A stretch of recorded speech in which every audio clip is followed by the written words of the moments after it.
ce monde-là a besoin que tu sois un bon sorcier ou bien un bon chrétien. Amen. Il faut qu'on vous parle.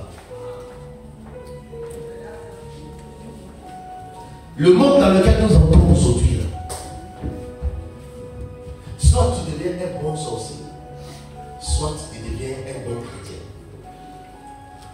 Et pour nous qui sommes les enfants de Dieu, il n'est plus question d'être simplement un chrétien banal, mais il est question d'être un chrétien à la perfection, à la profondeur.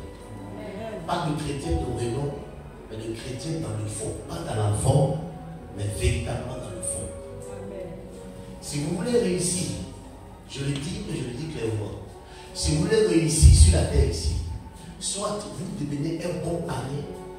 C'est pourquoi la Bible dit que celui qui se sanctifie continue de se sanctifier. Que celui qui vit dans la perversité continue de vivre dans la perversité. C'est la Bible qui le dit. Soit tu deviens un bon chrétien, tu marches pleinement dans la parole de l'Éternel, et puis tu vas voir la gloire de Dieu. Ou alors tu t'attaches véritablement à Satan et tu vis dans cette profondeur pour vivre aussi la gloire, parce que tu sais que ta destinée s'arrête sur la terre ici. Quand tu fermeras les yeux, tu te retrouveras en enfer. Donc les joies que tu ne vas pas avoir en enfer, fais tout pour avoir sur la terre ici, parce que quand tu quittes la terre, tu t'en vas souffrir.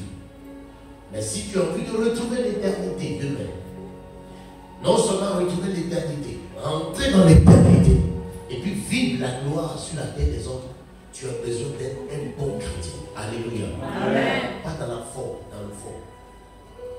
Nous qui prions pour des cas de maladie, de délivrance, quand on prie pour des gens, on voit tellement de choses qui se font, tellement de choses. Comment la vie des personnes sont en train d'être détruites. Ce que je vous explique là, quand je vous explique, vous n'avez pas peut-être prendre le soin, ou bien quand on prêche la parole de Dieu, vous ne prenez pas le temps d'écouter. C'est votre vie qui en prend un coup.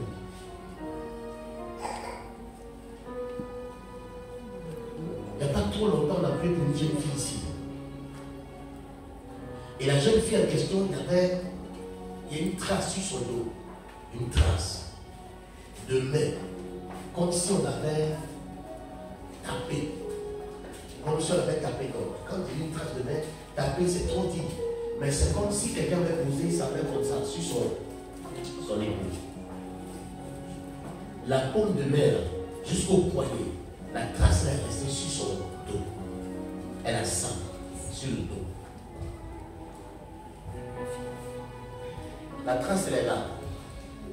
Mais il y a quelque chose qui est sorti d'elle. Quand on dit qu'elle avait un problème de fibrome, et puis c'est tombé d'elle. C'est exactement comme la paume d'un être humain. Et puis sur le doigt qui peut avoir de gros pouces, sur ce doigt-là, la chose qui est tombée d'elle porte une bague. Quand vous regardez, ça veut dire que c'est une personne qu'elle connaît, qui de façon amicale, elle veut poser simplement une main sur son épaule pour la tapoter de façon amicale. Mais elle n'avait pas idée que la personne était en train d'empoisonner sa vie. Quand j'ai vu ça, ça n'a pas dit grande chose. Je me dis, bon, c'est ça la vie. C'est vrai que j'ai été choqué. Mais il y a une autre chose dont je me suis rendu compte. J'ai vu aussi une jeune fille pour qui on a prié. Elle, son problème, elle est malade gravement. Et le problème qu'elle a commencé le jour de son mariage. Le jour de son mariage, elle était, de toute façon les gens s'asseyent et puis on vient donner un cadeau. Elle était assise et puis ses camarades venaient faire travaillement sur sa vie. Elle est assise et puis les gens déversent l'argent sur elle. Mais parmi les personnes qui sont venues verser l'argent sur elle, il y a une des dents, son argent était empoisonné. Et l'argent qu'elle a versé sur elle, C'était comme s'il était en train d'empoisonner sa vie. Et après cela, la fille ne s'est plus jamais retrouvée de maladie en maladie jusqu'à ce qu'on puisse que ça soit délivré. Est-ce que vous avez imaginé que quelqu'un, parce que avant, la Bible dit que le diable devient ingénieux au mal.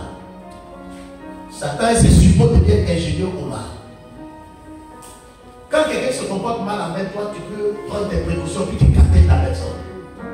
Ils ont changé de méthodologie. Qu'est-ce qu'ils font maintenant? Ils utilisent des bonnes actions. Quelqu'un me dit bonnes actions. Ils utilisent des bonnes actions. Et ce sont ces bonnes actions qu'ils utilisent là, qu'ils essaient de détruire la vie de quelqu'un. Vous voyez? Quand j'ai vu ces choses-là, je me suis rendu compte, c'est vrai que la Bible en a parlé, mais si vous n'êtes pas trop assis dans la parole de Dieu, vous ne pouvez pas voir cela. Par exemple, dans Exode 23, verset 8. Exode 23, verset 8. Il est dit là-bas,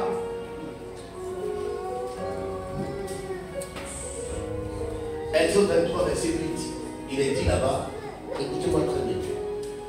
Ne vous amusez pas avec votre vie. Ce qu'on appelle la métier aujourd'hui, que ce soit des bons actes qu'on pose. Vous ne savez pas quel état d'esprit, dans quel état d'esprit les gens sont en train de faire ces choses. Si vous n'êtes pas bon chrétien, vous pouvez voir quelqu'un en train de poser de bonnes actions dans votre vie. Vous voyez de bonnes actions. Mais derrière ça, la personne est en train de détruire votre vie, vous ne le savez pas. Vous ne serez pas préservé si vous n'êtes pas bon chrétien. Vous ne serez pas sécurisé si vous n'êtes pas bon chrétien. Vous ne serez pas sécurisé si vous n'êtes pas bon chrétien. Vous comprenez?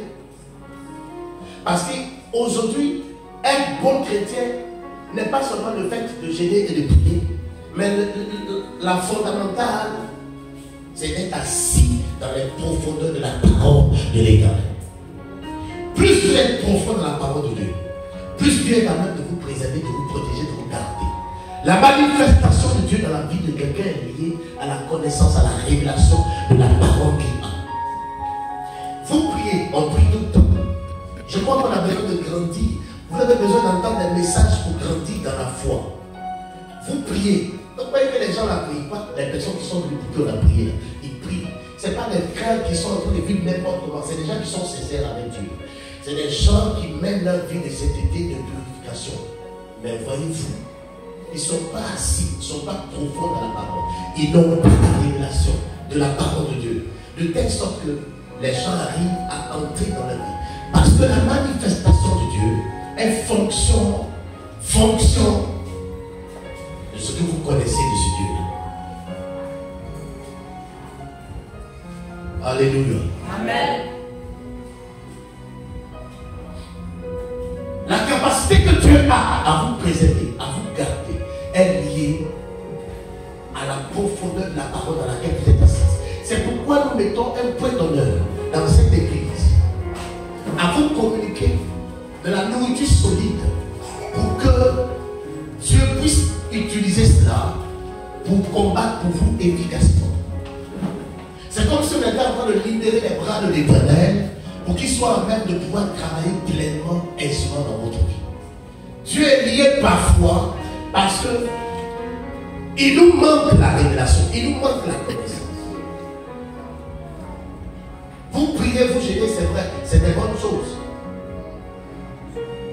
Mais quand tu pries et que tu jeûnes, tu n'es pas assis dans la parole de Dieu, il aura une porte d'accès à ta vie.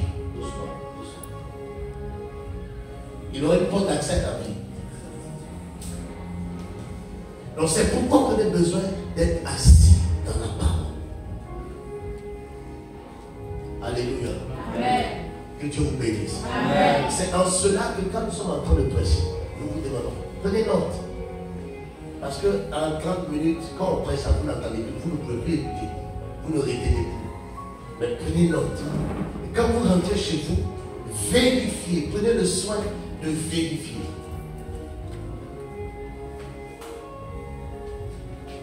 Que Satan soit démonté dans votre vie au nom de Jésus-Christ. Que les plans de Satan soient maudits à jamais dans votre vie au nom de Jésus.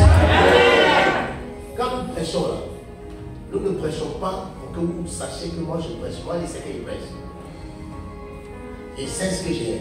Je sais ce que je possède. C'est pas pour me taper la pointe que je ne prêche pas dans le but que vous puissiez apprécier ma prédication. C'est pas ce qui importe. Mais je veux que vous compreniez la parole. Que vous soyez assis dans la profondeur de Dieu. Alléluia. Amen. Alors prenez le soin de l'écouter ce matin. Tu as retrouvé ta chose.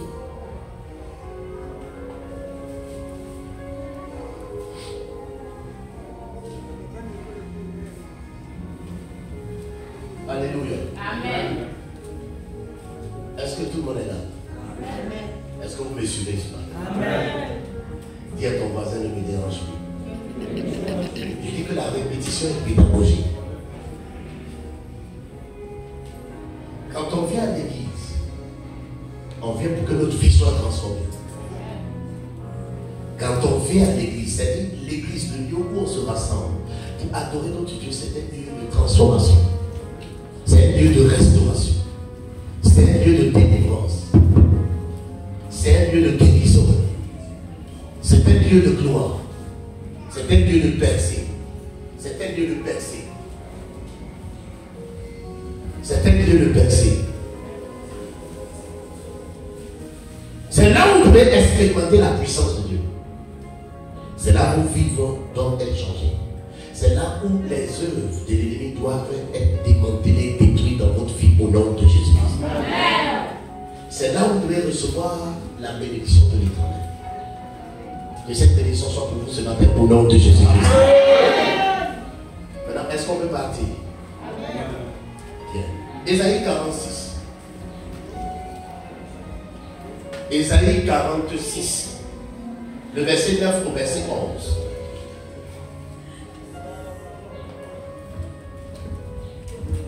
Ésaïe 46, le verset 9 au verset 11.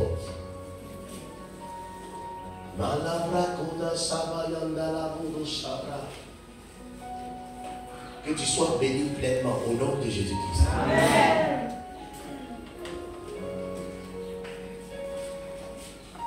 Que ta vie soit arrosée pleinement au nom de Jésus-Christ. Amen. Je vous dis quelque chose.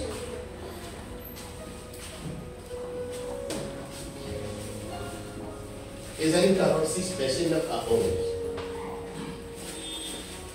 Souvenez-vous.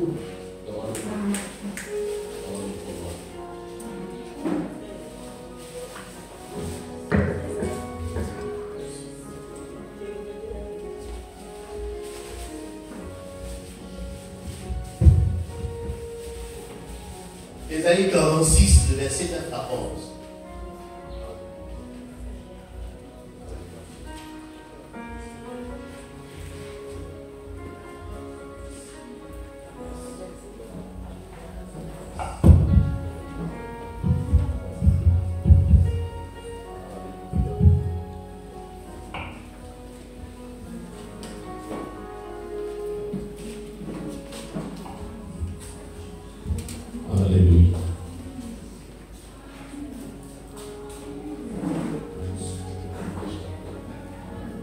Souvenez-vous de ce qui s'est passé dès les temps anciens. Donc Dieu commence à parler et puis dit aux gens, souvenez-vous de ce qui s'est passé dès les temps anciens.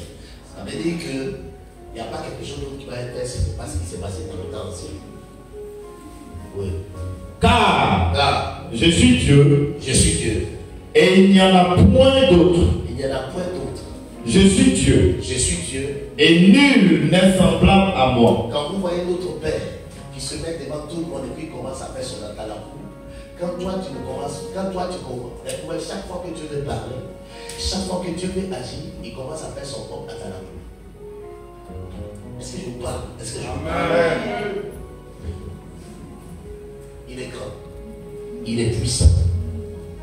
Il est glorieux. Il est capable de toutes choses. Mais ce Dieu grand, puissant, capable de toutes choses. Est-ce que je peux vous parler ce matin? Suivez-moi ici. Suivez-moi ici. Suivez-moi ici. Ce Dieu grand, avant toute action, il commence d'abord à se vanter. Dis vanter. Vanter. Moi, dis vanter. Vanter. Il vante ses qualités. Il commence à parler. Je suis Dieu. Il n'y a personne comme moi. Est-ce qu'il t'arrive souvent de dire je suis béni? Est-ce qu'il t'arrive de te vanter? Quand les petits esprits qui sont dans l'école ne comprennent pas le système, te disent que quand tu commences à parler, ils disent que tu es orgueilleux. Alors que quand tu ne fais pas ça, frère, vous savez pourquoi Dieu commence à faire cela? Dieu est le modèle parfait. Quand il fait cela, ça veut dire que toi, tu dois le faire. Les êtres humains aujourd'hui manquent de confiance en eux, c'est pourquoi ils ne voient pas la gloire de Dieu. Quelqu'un peut être talentueux, il peut avoir beaucoup de qualités, mais parce qu'il manque de confiance en lui, il ne verra jamais ce talent en train de gloire d'exploser. Ce n'est pas le diable. Le diable a fait que l'image de l'être humain est dégradée à ses propres yeux. Donc il n'a pas confiance en lui, il ne se respecte pas. C'est pour cela que Jésus a dit dans Marc chapitre 11, si quelqu'un dit à cette montagne, ôte-toi de là. Si ce quelqu'un ne doute pas, on n'a même pas dit si tu ne doutes pas de Dieu, on dit si quelqu'un ne doute pas de lui. Si tu es quelqu'un qui ne doute pas de toi, tu vas réussir. Quand tu vas parler, tu verras les choses arriver. Amen. Donc ça veut dire que les situations dans lesquelles on se retrouve aujourd'hui, ces situations ont tendance à vous amener à ne pas avoir confiance en vous. Vous savez que Dieu est grand. Nous tous, nous savons que Dieu est grand. Nous tous, nous savons que Dieu est puissant. Mais ce Dieu puissant va utiliser des êtres faibles comme nous. Des gens qui ne sont pas parfaits. Des gens en qui se trouvent des défauts. Et quand bien même j'ai des défauts, la Bible dit, le fait d'avoir des défauts ne veut pas dire que je ne suis pas parfait. Amen. Soyez parfaits comme vous, Père Céleste, c'est parfait. Amen. Matthieu chapitre 5, verset 48, c'est là. Nous savons que Dieu est sans défaut. Et quand la Bible dit soyez parfaits comme votre Père Céleste est parfait, ça veut dire que la Bible ne dit pas qu'il ne faut pas être sans défaut. Mais la perfection, c'est d'être sur la parole de l'Éternel. Quand Dieu dit ceci est noir, et toi tu dis aussi c'est noir, c'est que tu es parfait selon Dieu. Amen. Commence à avoir une bonne image de ta propre personne. Amen. Vas-y, il dit quoi?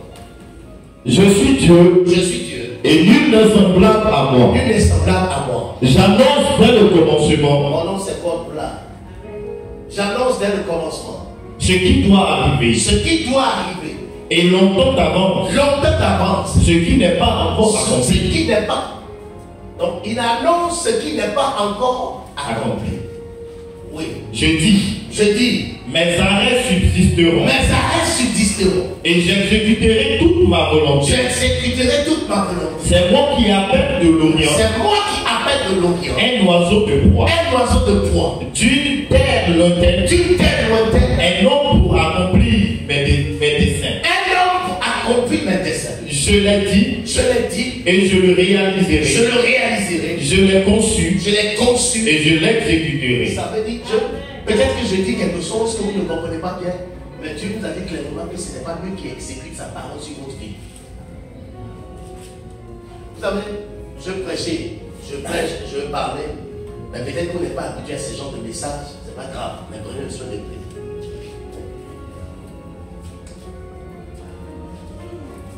Au commencement, la Bible dit, Dieu dit, et la chose fut ainsi. Avant qu'on le dise, Dieu dit, la Bible dit que l'Esprit de Dieu se mouvait au-dessus des eaux. Est-ce que vous faites le rapport entre les deux? Il y avait l'Esprit de Dieu qui était en mouvement avant que Dieu ne commence à parler. Donc à l'origine, quand on regarde, on voit deux dieux. Il y a le Dieu qui parle et puis il y a le Dieu qui exécute. Est-ce que vous êtes avec moi? Amen. Est-ce que vous êtes avec moi? Amen. Si vous ne comprenez pas, vous passez à côté de votre bénédiction. À l'origine, c'est comme s'il y a deux dieux. Dieu s'est scindé en deux. Il y a le Dieu qui parle et puis il y a le Dieu qui exécute. Dites-moi bien Amen. Amen. On me dit bien Amen. Amen. Il faut que ça. Amen. Un Amen bien nourri. Dis-moi bien Amen. Bien ton voisin. Qu'est-ce que il n'a pas encore réveillé? Demande à ton voisin, tu n'es pas encore réveillé. Bon, est-ce qu'on peut acclamer le Seigneur? Est-ce qu'on peut acclamer le Seigneur?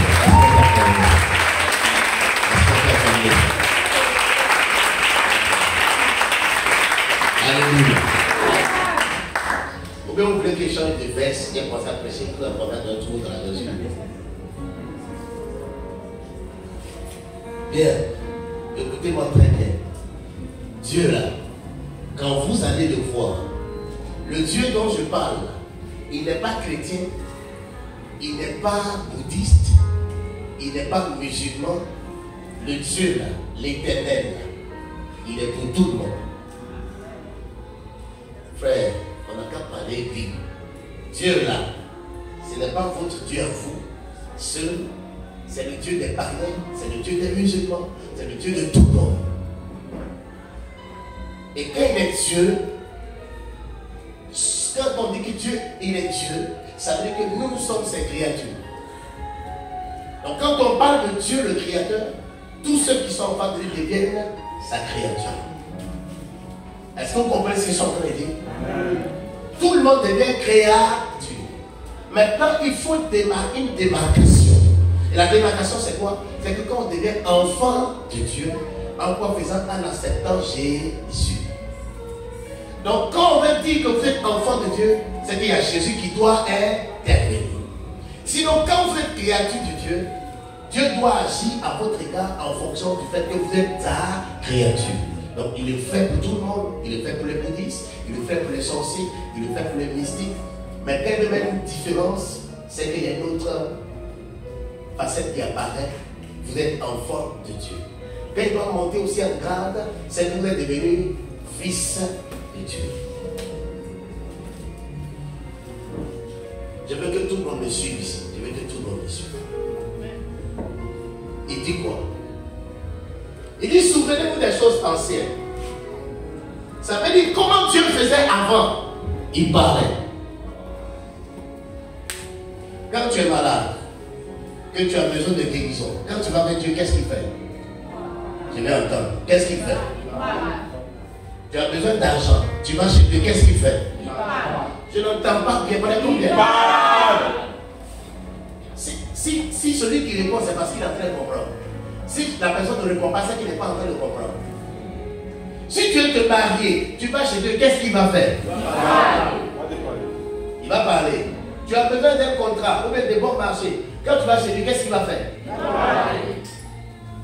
Tu veux faire enfant, tu vas chez Dieu, qu'est-ce qu'il va faire? Tu veux te marier, tu vas chez Dieu, qu'est-ce qu'il va faire? Oh, parlez-moi bien, j'entends. Dieu, qu'est-ce qu'il fait? Il se contente que tu sois sur ton lit de mort. Quand tu veux faire, quand tu as besoin de quoi que ce soit, qu'est-ce qu'il fait? Il parle. Qu'est-ce qu'il fait? Il parle. Qu'est-ce qu'il fait? Il parle. Qu'est-ce qu'il fait? Il parle. Nous adorons un Dieu chez qui il n'y a pas de variation due au changement. Qu'est-ce qu'il fait? Il parle. Il reste le même hier, aujourd'hui et éternellement. Qu'est-ce qu'il fait? Il parle. Qu'est-ce qu'il fait? Il parle. Mais seulement dessus, seulement. Il parle seulement. Il parle seulement. Dis à ton voisin qu'il parle. Il parle. Je vais vous poser la question. Est-ce que Dieu ne vous a jamais parlé? Le Dieu qui vous parle, ce n'est pas Dieu qui a accompli ce qu'il dit.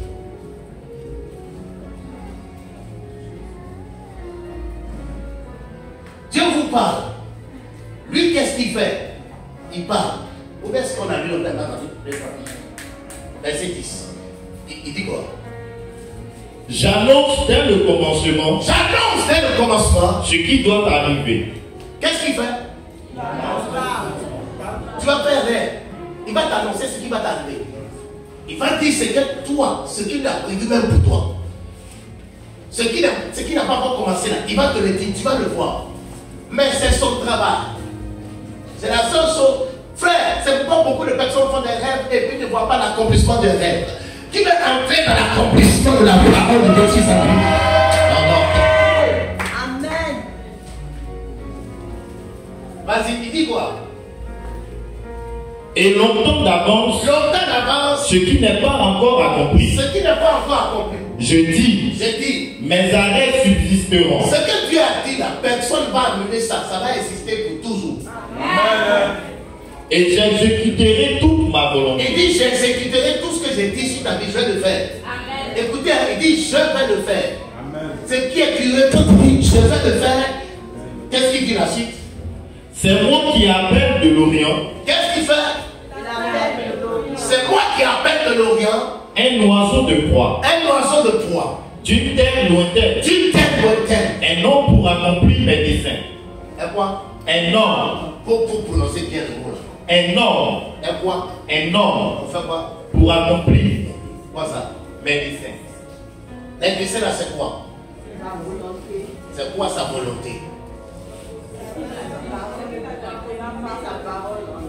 C'est quoi? Sa parole, on met en exécution maintenant. C'est quelle parole? Ce qu'il a dit.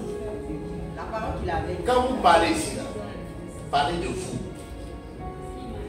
Ce qu'il t'a dit Il là, a dit. ce qu'il a dit sur ta vie là. Est-ce que quelqu'un me suit? Amen. Ce qu'il dit sur ta vie là, lui-même n'accomplit pas. Qu'est-ce qu'il fait? On voit quelqu'un. Je veux que vous compreniez d'abord que je commence à prêcher. Parce que si vous ne comprenez pas, je ne peux pas prêcher. Il dit ça ne va pas se gâter. Personne ne peut arriver ça. Le sorcier peut faire ce qu'il est en train de faire. Mais personne ne peut toucher la parole de Dieu. Votre vie dépend de la parole de Dieu. Amen. Votre lendemain dépend de la parole de Dieu. Amen. Frère, tu peux commencer à pleurer. Si la parole que Dieu a annoncée sur ta vie commence à se détruire. Si cette parole se détruit, c'est que ta vie ne prospérera pas. Parce que ta vie sera exactement ce que Dieu a dit. S'il y a un sorcier qui est capable d'annuler ça, tu peux commencer à pleurer. Mais frère, le sorcier peut tout faire. Ils vont même te faire croire qu'ils doivent arrêter ta vie. Ils peuvent te créer des problèmes. Mais ils ne peuvent jamais arrêter la parole de Dieu pour ta vie.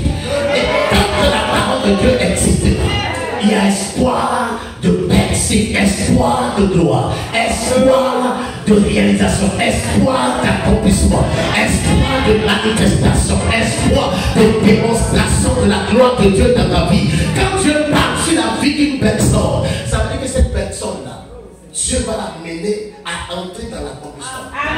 Qu'est-ce que Dieu fait? Qu'est-ce que Dieu fait? Quand il finit de parler sur toi, il va chercher un homme.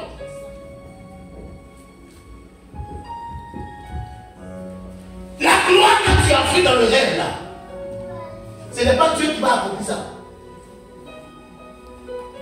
Le désir dans ton cœur là, ce n'est pas l'Éternel qui est là-haut dans les cieux qui va accomplir ça, c'est lui qui l'a mis dans ton cœur. Mais il va chercher un homme pour l'envoyer. Parce que ce que vous cherchez là, ce que toi tu veux là, se trouve déjà chez quelqu'un sur la terre ici. Amen. Je dis, je répète pour que vous compreniez. Il a prononcé la parole sur Joseph.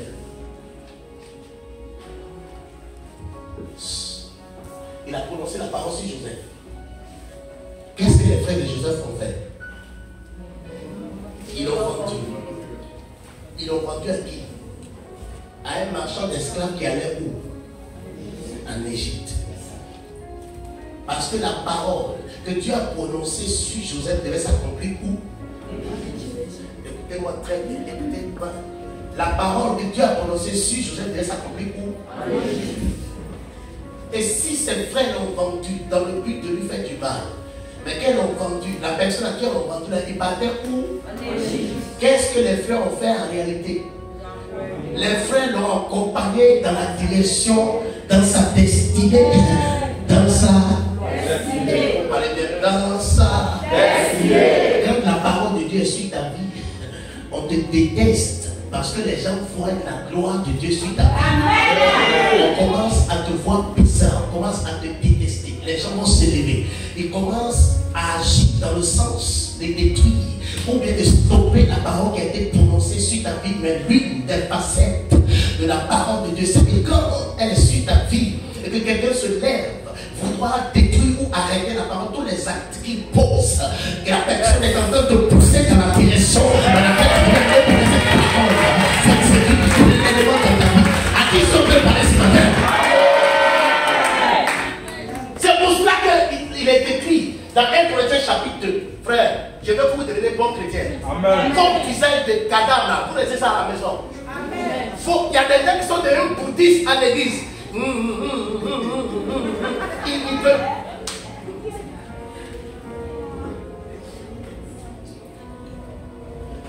Quand tu vas leur poser la question, non, mes parents ne m'aiment pas, cette personne ne me déteste, les gens ne me respectent pas, on s'en fout. On dirait des guerres pour c'est pas des.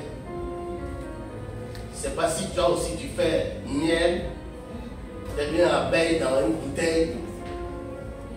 C'est pourquoi l'apôtre Paul dit, si les gens avaient su que pendant qu'ils étaient en train de faire du mal à Jésus-Christ, s'ils avaient su que ça allait faire entrer Jésus dans la gloire, ils n'allaient jamais faire ça. Mais au moment où ils se sont rendus compte, c'était déjà trop tard. Le type est entré dans la gloire. Je prophétise sur ta vie. Ils seront étonnés. Pendant qu'ils ont des actes dans le but de te détruire, ça va te propulser dans la gloire dans le nom de Jésus.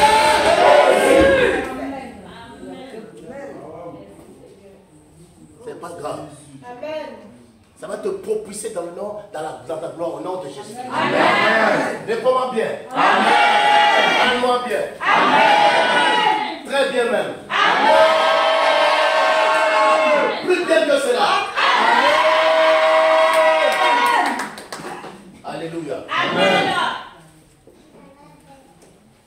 Je veux que vous soyez bons chrétiens. Amen. Vous sortez des manières des hommes de fer. Que vous entrez dans la manière des esprits dans un corps. Dieu appelle un homme pour exécuter. Il parle sur votre vie. Il va chercher quelqu'un. Et il vous met en contact avec la personne. Frère, écoutez-moi très bien. On ne vient pas à l'église parce qu'on a envie de venir. On ne vient pas à l'église parce que c'est un endroit qui me plaît. Parce que je me sens bien. Mais si Dieu vous conduit dans une église, c'est que la parole qu'il a prononcée dans votre vie, il y a quelqu'un là pour exécuter sur votre vie. Amen. Amen. Suivez-moi ici. Satan sort d'ici. Amen. Dis Satan sort d'ici. Satan sort d'ici.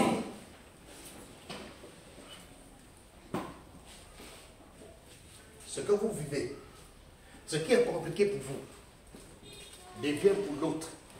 Peut-être ce qui est comme une montagne pour vous, devient pour l'autre un petit caillou. Un petit caillou qui peut prendre comme ça, du bout des doigts, puis jeter. Ce qui t'effraie, parce que Dieu sait que ce qui t'effraie, il sait, ça ne peut pas changer chez toi. Il va t'envoyer quelque part. Il apporte quelqu'un, il appelle quelqu'un, il appelle une personne. Ça veut dire qu'il crée des connexions. Donc l'église là, vous allez voir que c'est Dieu qui vous appelle à venir à l'église. Et quand Dieu vous appelle, c'est parce qu'il y a une parole sur votre vie. Amen. Cette parole doit s'exécuter. Amen. C'est pour ça qu'il nous amène quelque part. Amen. On ne vient pas parce qu'on se sent bien. On vient parce qu'il y a une parole sur notre vie dans laquelle cette parole-là, la personne-là, que Dieu nous met en contact là, va nous conduire dans l'accomplissement de cette parole sur notre vie. Amen. Écoutez-moi bien, pour que vous compreniez. Dieu a appelé au temps de Anne, la femme de, dans 1 Samuel chapitre 1, la femme de qui? Elkana. Sa femme là, elle était stérile. Le gars là, Dieu avait besoin d'un prophète. Écoutez-moi. Écoutez très bien. Dieu avait besoin d'un prophète. Quand la femme de Elkana a mis au monde un enfant, à quel âge elle est partie déposer l'enfant dans le temple chez Élie le sacrificateur?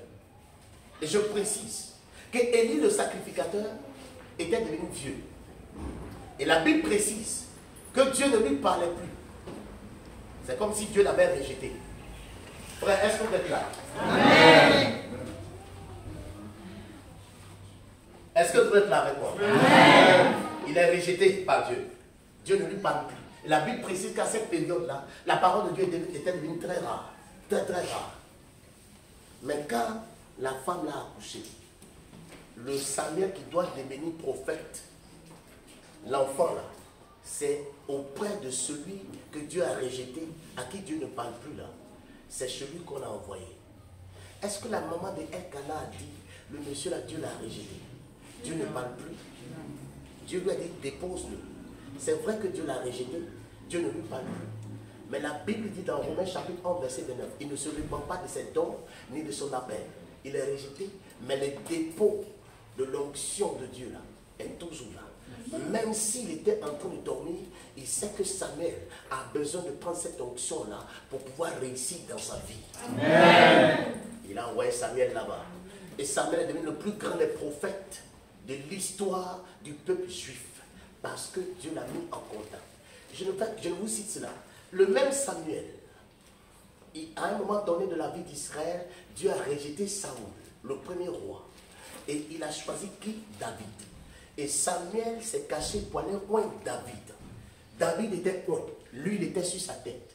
Mais quand on a fini de le oindre, Saül qui a été rejeté, qui est déjà roi là, Dieu a créé problème. Il a créé une stratégie. Et Saül a commencé à délirer. Et David était un homme qui jouait de la guitare. C'est auprès de Saoul que Dieu a rejeté là, que Dieu a envoyé David. Il lui dit, on a mis une sur ta tête, ça ne suffit pas. Il y a une sur toi. Mais ça, frère. Amen. Amen. Amen. Est-ce que je vous parle ce matin? Amen.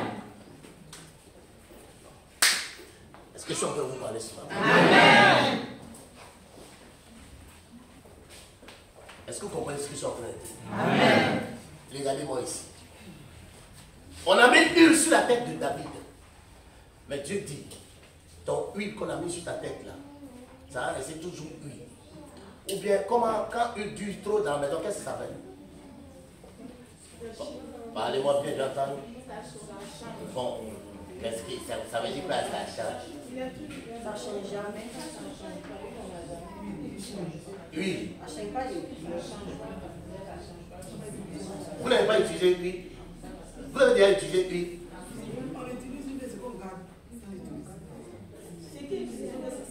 Ce qui n'est pas utilisé. Huile.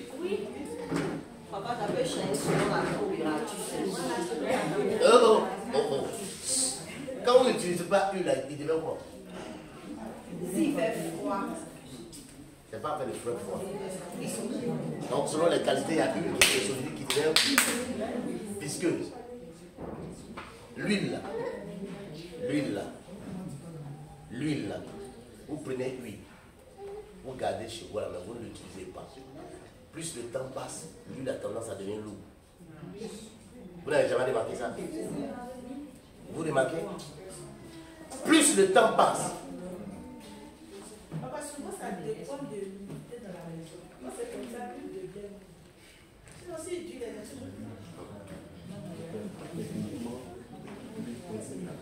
J'ai dit que prenez n'importe quoi, vous le déposez à la maison pendant longtemps, vous ne le touchez pas. La chose perd ses qualités. Parce qu'avec le temps, toute chose commence à se détruire. Frère, Dieu, quand vous priez là, il ne se contente que de parler sur votre vie. Quand il finit de parler, il envoie quelqu'un à votre contact qui va exécuter la parole qu'il vous a annoncée là sur votre vie. Amen. J'ai dit, il a envoyé le prophète Samuel, le plus grand. Écoutez, je vais vous expliquer quelque chose.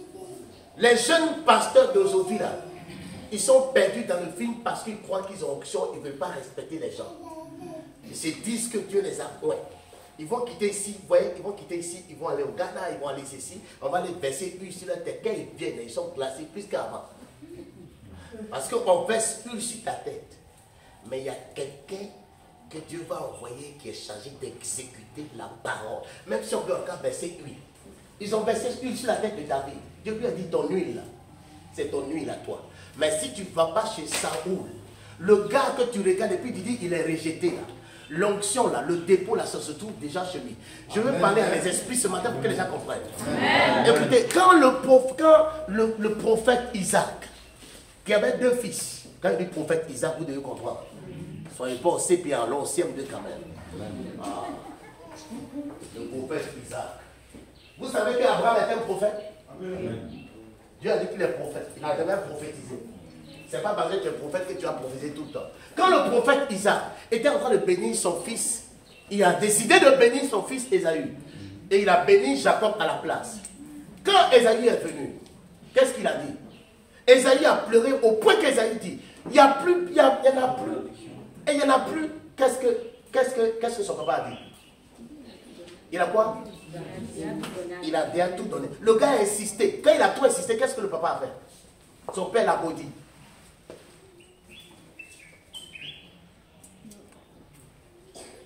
Vous n'avez jamais vu ça. Quand il a insisté pour dire, papa, il n'y a plus quelque chose. On bénit une personne, on bénit son petit frère. Et puis, curieusement, tellement il a insisté, son papa vient dire le contraire de ce qu'il a dit sur son petit frère. Si on dit on a béni ton petit frère, et puis si toi on dit le contraire sur ce qu'on a dit sur ton petit frère, c'est quoi on appelle quoi? C'est français, vous ne comprenez pas, ou bien c'est quoi? Ou bien vous n'avez pas remarqué. Le gars il bénit le petit frère. Le grand frère est fausse. Il vient, il dit le contraire de ce qu'il a dit sur le petit frère, sur la vie de son grand frère. C'est qu'est-ce qu'il a fait? Ça veut dire que si le gars devait prendre, il n'a qu'à aller voir son frère, parce que son frère a déjà le dépôt. Vous comprenez? On ne vient pas à l'église juste dans la forme, parce qu'on va être à l'église. Dieu ne vous a pas envoyé ici parce que c'est un club d'amis. Dieu ne vous a pas envoyé ici parce que vous vous sentez bien. Dieu vous a envoyé ici pour que la parole qui a été prononcée sur votre vie, là, vous puissiez entrer dans son accomplissement. Amen. Ça veut dire que pour que tu puisses entrer dans l'accomplissement, il y a une façon de faire qu'on va te montrer. Frère. Amen. Pardon. Amen. Ce n'est pas le hasard. Il n'y a pas de hasard. Chaque fois que vous êtes en contact avec quelqu'un, c'est qu'il y a quelque chose que tu as à apprendre chez la personne. Amen. Mais c'est la personne qui va te montrer la méthodologie, la manière à faire. Ça veut dire que vous, est-ce que je peux vous parler? Amen. Ça veut dire que vous désirez une percée. Qui désire une percée? Amen. Hein? Non. Écoutez. Quand on part dans l'église, on ne dit pas tout le monde. La Bible dit Dieu a aimé le monde, afin que quiconque ne périsse. C'est une affaire individuelle. Le salut est personnel. Donc tu ne peux pas dire tout le monde. Tout le monde ne croit pas. Hein? Ce n'est pas affaire de tout le monde. Alléluia. Amen. Ce n'est pas une histoire de tout le monde. C'est individuel. Qui veut une percée? Amen. Qui attend une gloire? Amen. Qui attend une percée? Amen. Qui a entendu la parole de Dieu? Amen. Vous avez entendu la parole de Dieu? Amen. Pourquoi vous êtes ici? Moi, je vous pose la question. Pourquoi Dieu vous a envoyé ici? Pour que moi j'attire. Pour posséder ta destinée. Que tu me montres comment faire. Pour que je te montre comment tu dois faire pour que la parole que tu as entendue se manifeste. Maintenant, si ça soit, je n'ai pas bien entendu. Ce soit Exécuté. Bon, je reprends. Pourquoi vous êtes ici? Pour que tu me montres. Que tu exécutes la parole. Oui. Pourquoi vous êtes ici? Que la parole de Dieu est exécutée. Que la parole de Dieu soit exécutée.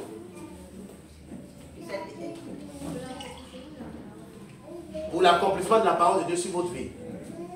Ça veut dire que je dois vous montrer comment vous devez entrer dans l'accomplissement de la parole de Dieu sur votre vie. Répondez-moi bien, on s'entend. Répondez-moi bien, on s'entend. Quand vous êtes impoli, irrespectueux, désobéissant, c'est à qui vous faites ça? Moi, je ne suis pas prédicateur, je ne suis pas pasteur. Il dit, je ne suis pas pasteur. Moi, je ne suis pas pasteur. C'est le pasteur qui est doux, écoutez. Et le pasteur, avant de parler, il dit, si il dit ça, les gens vont fuir l'église. On s'en fout. Si vous quittez l'église, quittez. Alléluia. Amen. Moi, je vais aller au paradis. Je ne veux pas avoir problème de quelqu'un sur ma tête. Pourquoi vous êtes ici? Vous êtes ici pour qu'on vous montre la méthodologie à faire pour entrer dans l'accomplissement de la parole de Dieu sur votre vie. Amen. Et quand on vous presse et que vous ne l'appliquez pas là, c'est à qui vous fait mal? Est-ce que vous comprenez ça? Quand vous venez là, et puis pour que la parole s'accomplisse dans la vie de chaque personne là, la méthodologie diffère d'une personne? Répondez-moi très bien. Une personne à une autre, ça change. C'est pas quoi? D'une personne à une autre. C'est pas une copie conforme. Vous êtes unique. Même si vous entendez la même parole, dans sa pratique, c'est différent. Donc vous ne pouvez pas copier. Vous ne pouvez pas dire parce que l'autre a fait ça, il a été béni. Moi aussi j'ai fait ça, je vais être béni. Non.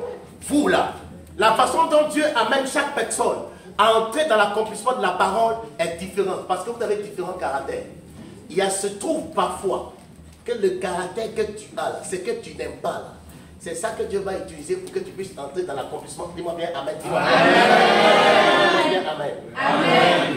Frère, je vous dis quelque chose. L'homme vers qui Dieu va vous envoyer pour que la parole de Dieu s'accomplisse, vous n'aimez jamais sa tête. Amen.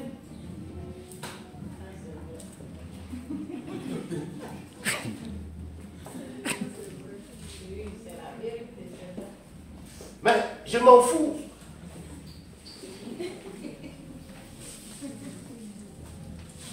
C'est-à-dire, il y en a qui sont là, qui savent qu'ils ont tourné. Ils sont cassés la tête jusqu'à qu'ils soient assez dignes. Le gars, là, il a quelque chose. Mais tellement ils ont honte là. Comme ils vont venir devant moi, t'as demandé papa, pardon. Faut prier pour moi. Ça, je les attends. Le film là, je suis le scénariste. C'est moi qui ai écrit le scénario, le film là, c'est moi qui suis en train de tourner. Je vous attends.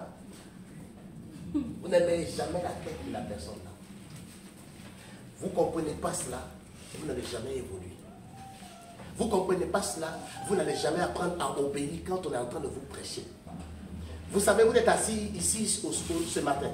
Pendant que je suis en train de prêcher, je suis en train de dire la même chose. Hein. Mais chacun de vous entend ça autrement. Chacun à son niveau entend quelque chose d'autre. Parce que vous êtes dans des besoins différents. Et Dieu parle à chacun de vous différemment. Dieu s'adresse à vous.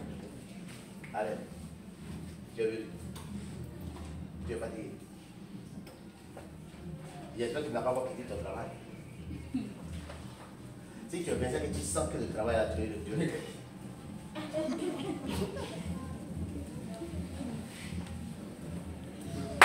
Alléluia. Amen. Pourquoi vous êtes là? Pour entrer dans ma destinée. Pour faire quoi? Pour entrer dans l'accomplissement de ma destinée. Ce que vous cherchez, ça se trouve toujours chez quelqu'un. Ce que vous cherchez là, Dieu le dépose dans la vie de quelqu'un et puis vous met en contact avec la personne. Amen. Donc la personne a sait ce que vous devez faire pour entrer dans votre vie.